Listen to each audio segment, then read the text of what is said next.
my name is Destiny, and I did my senior project on the effect of domestic abuse against children. And domestic abuse, it can be defined as many things. There are many different types of domestic abuse: verbal, physical, emotional, sexual, and etc. There was a quote that I found by two people named McNeil and Emilio. The quote said, "Teens who have witnessed interparental violence may have difficulty regulating their own emotions and may be unable to trust others and therefore unable to form bonds with others." And from this quote, I'm going to interview Shakina, a fellow student, on her experience with domestic abuse in the home. So, was the abuse between your mother and father, or like your mother and stepfather?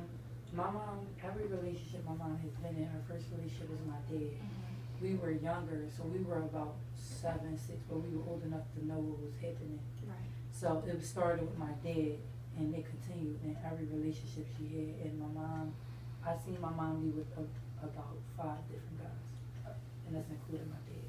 Okay.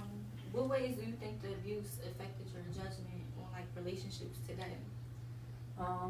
I always tell my mom this because I have a problem with keeping my hands to myself. Mm-hmm. Because I grew up in a home where my mom fought. She fought every man she had been with. Mm-hmm. So if someone do something to me, I always think the right thing to do is to hit them.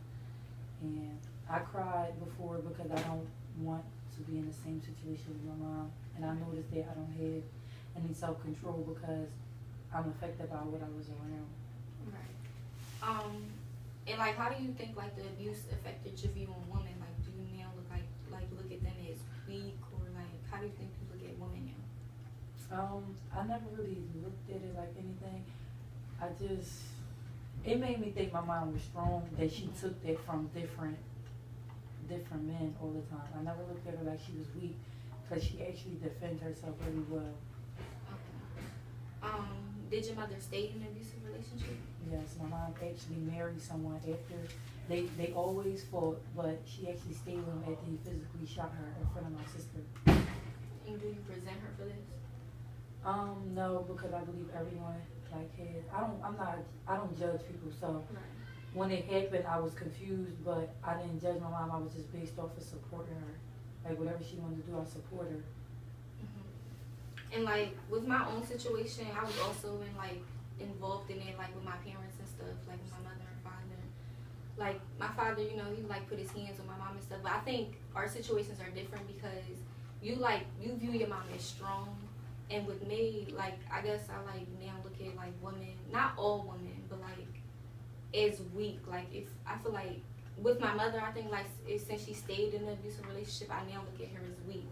And I know it's a problem with me, but I don't know, I just feel like it affects everyone differently. Yeah, I agree to that in that way.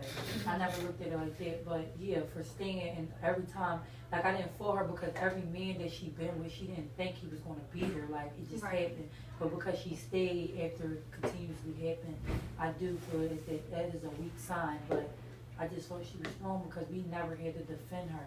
Right. She knew how to defend herself. Well, that's really all I wanted to ask for the senior project. And I just basically wanted to prove the different effects of domestic abuse on children. As you can see with both of us, we both had different effects. And that's it.